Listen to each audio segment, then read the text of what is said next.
नमो राघवाय दोस्तों। आप लोगों में से बहुत लोगों की ये शिकायत रहती है कि भगवान उनकी नहीं सुनते।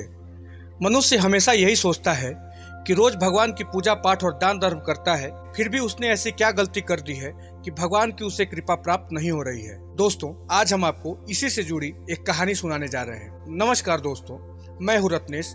एक छोटी सी कहानी है एक बहुत ही अमीर आदमी की, जिसकी मुलाकात सड़क किनारे एक हट्टे कट्टे भिखारी से हो जाती है। और जब उसने उस तंदुरुस्त भिखारी को देखा तो उस अमीर आदमी ने उससे पूछ लिया कि तुम इतने तंदुरुस्त हो, तुम भीख क्यों मांगते हो? तुम तो बिल्कुल हट्टे कट्टे और नौजवान हो। जिस पर वह भिखारी पलट कर बोला, साहब मेरे पास कोई काम नहीं है, कोई मुझे काम नहीं देता। अगर मुझे आज ही काम मिल जाए तो मैं अभी से यह काम छोड़ दूं।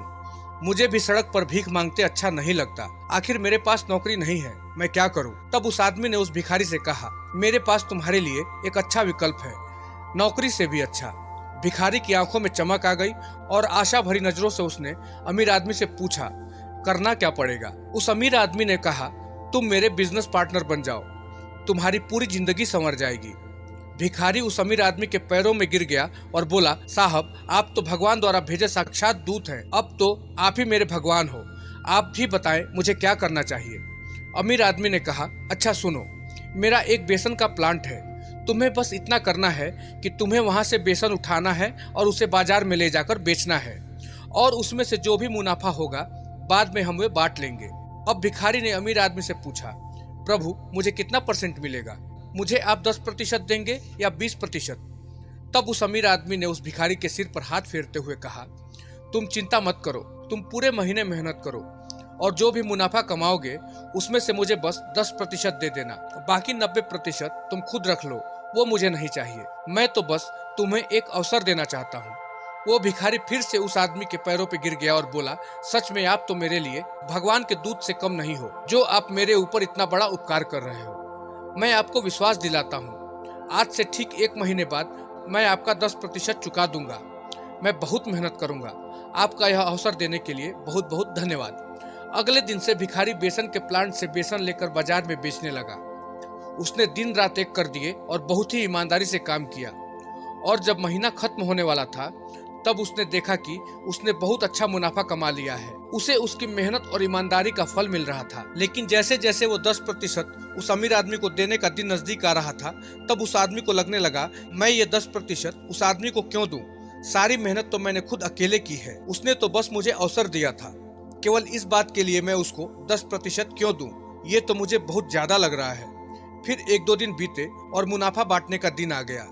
तब वो अमीर आदमी आया और बोला, लाओ भाई मेरा 10% दे दो। तब वह जो भिखारी था, जो अब उसका बिजनेस पार्टनर बन चुका था, जानबूझकर रोनी सूरत बनाते हुए बोला, इस महीने तो मुझे बहुत घाटा हो गया और मेरे पास कुछ भी नहीं बचा, अगले महीने देखेंगे। तब वह अमीर आदमी बोला, मुझे मालूम है कि तुम्हें इस महीने बहुत अच्छा मुनाफा हुआ है, तो तुम झूठ क्यों बोल रहे हो? आखिर तुम मेरा 10% देने में कतरा क्यों रहे हो? तब वह भिखारी बोला, तूने किया ही क्या है? तुमने तो बस मुझे अवसर दिया, और किया ही क्या, सारी मेहनत तो मैंने की और मैंने हमेशा ईमानदारी से काम किया, तब जाकर मुझे यह मुनाफा मिला है, वरना मुनाफा थोड़े ही होता। तुम्हें 10% किस बात के दे दूं? ये तो बहुत ज्यादा है। दोस्तों, यहाँ अब आप अपने आप को उस अमीर आदमी के जगह पर रख के सोचिए, अगर आपके साथ कोई ऐसा करता तो आपको कैसा लगता? इतना विश्वास करने पर अगर कोई आपको 10% का भी हक नहीं दे पा रहा है तो आपको कैसा महसूस होगा? दोस्तों, वो बहुत अमीर आदमी हमारा ईश्वर, हमारा भगवान है, जिसने हमें जीवन दिया, अवसर दिया, जिंदगी दी, मौके दिए, और हम 24 घंटे में 10% भी उसे समय नहीं देते। दोस्तों, 10% तो छोड़िए, अगर हम उन्हें 5% से भी कम समय दें और उनकी सेवा और भक्ति में अपना मन लगाएं तो हमारा जीवन संवर जाएगा। यही छोटी सी कहानी दोस्तों हम आपके लिए लेकर आए थे कि ईश्वर ने हमें एक अच्छा जीवन दिया है, उसे उसका 10% सेवा भाव के साथ हमें जरूर देना चाहिए।